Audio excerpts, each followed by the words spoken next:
Grace and peace to you. Welcome to Morning Watch. I'm Rob, one of the pastors here at White Plains. Glad to have you with us today on a Thursday. This is where we gather for a song and a thought for the day. So glad you're with us. Make that second cup of coffee. And settle back. Good morning, Kenna. Good morning, Florida. And good morning to you whenever you're watching. Thanks for being here. Well, yesterday I recorded the whole thing for Morning Watch, and for some reason it did not post. So I'm not sure exactly what was going on, but for some reason it did not go out there. So thanks for being patient and coming back again today. Hey, Emma, good morning. Well, let's begin our time together by going to God in prayer. I would light candles this Christmas, candles of joy, despite all the sadness. Candles of hope where despair keeps watch. Candles of courage where fear is ever present. Candles of peace for tempest-tossed days. Candles of grace to ease heavy burdens. Candles of love to inspire all my living. Candles that will burn all the year long.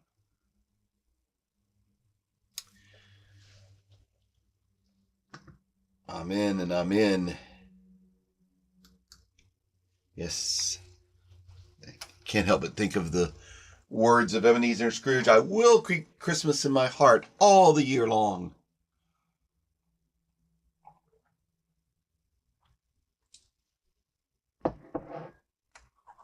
So here's a song that fits in well with the times they are changing, and the Richard Thompson song, Time to Ring Some Changes.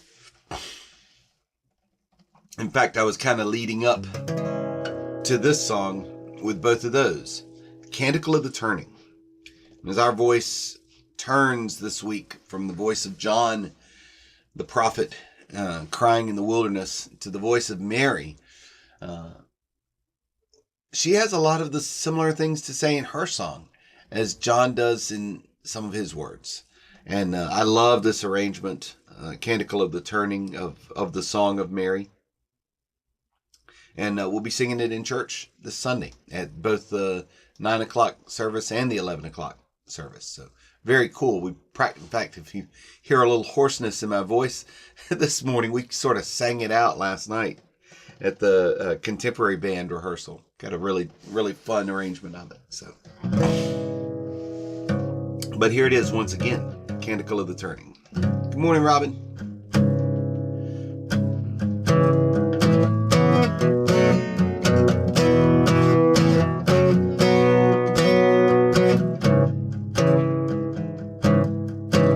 My soul cries out with a joyful shout that the God of my heart is great. My spirit sings of the wondrous things that you bring to the ones who wait. You fixed your sight on your servant's plight. My weakness you did not spurn. So from east to west shall my name be blessed. Could the world be about to turn? My heart shall sing of the day you bring, that the fires of your justice burn. Wipe away all tears, for the dawn draws near. The world is about to turn. Though I am small, my God, my all, you work great things in me. And your mercy will last from the depths of the past to the end of the age to be. Your very name put the proud to shame, and those who would for you yearn. You will show your might, put the strong to flight, for the world is about to turn. My heart shall sing fires of your justice burn.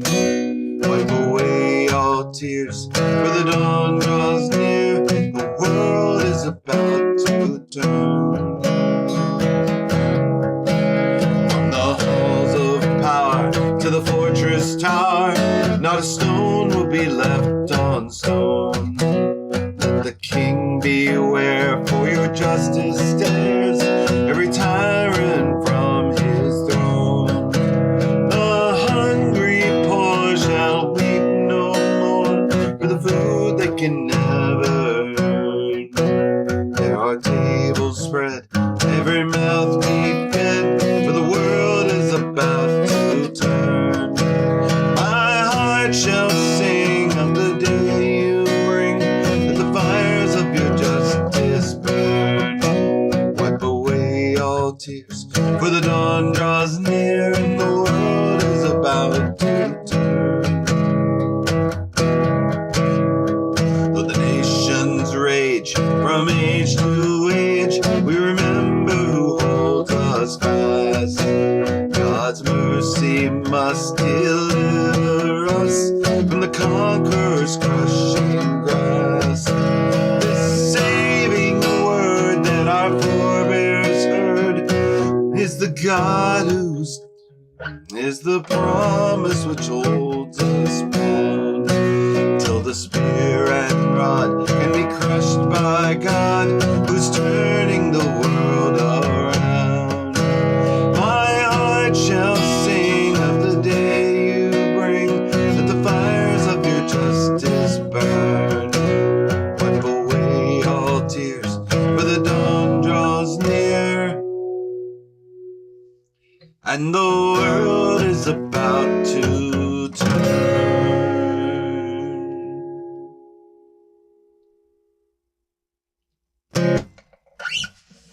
There you go.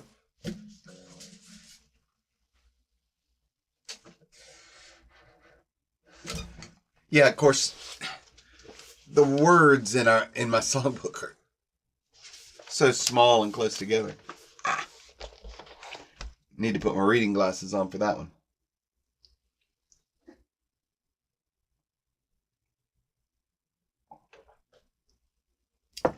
And I thought that went well also with today's reading from this Celtic Book of Days. If you have one of these and you're following along, you'll realize I am kind of moving around from day to day. This is actually the reading for yesterday.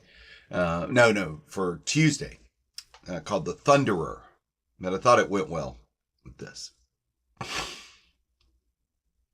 Psalm 18, verse 13.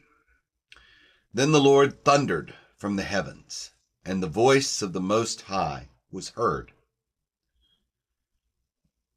There was a time when the famous British newspaper was known as The Thunderer. In those days, it was the mouthpiece not of money and power, so much as of moral truth.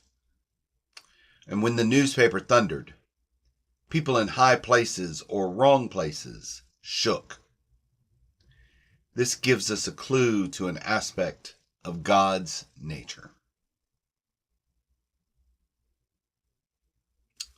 And this is a writing by the historian Bede about famous Celtic monk and teacher Chad.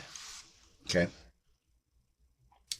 It says that Chad was greatly filled with the fear of the Lord and was mindful of his last end in all that he did. Remember, thinking of how we meet God at the end of our days is one of the four things that this book is concerned about, thinking about during Advent. If a high wind arose, he would immediately stop whatever he was doing and pray God to have mercy on the human race. And if the wind became a gale, he would lie prostrate in earnest prayer.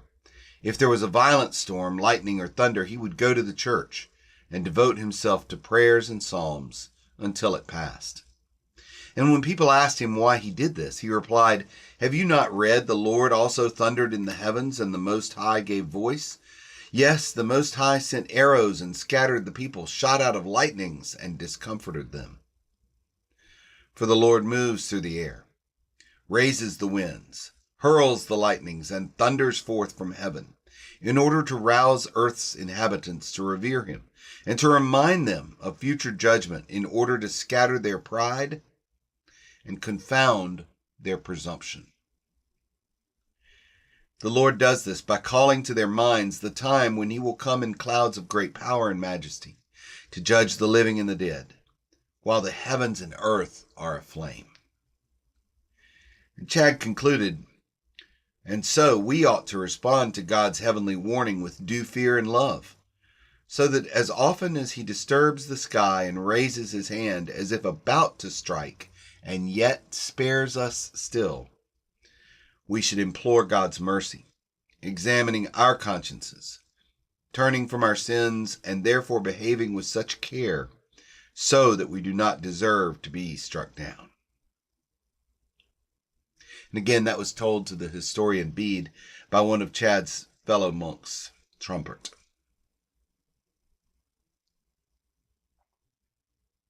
I love the line, scatter their pride and confound their presumption. Let the king beware, for God's mercy tears every tyrant. God's justice tears every tyrant from their throne.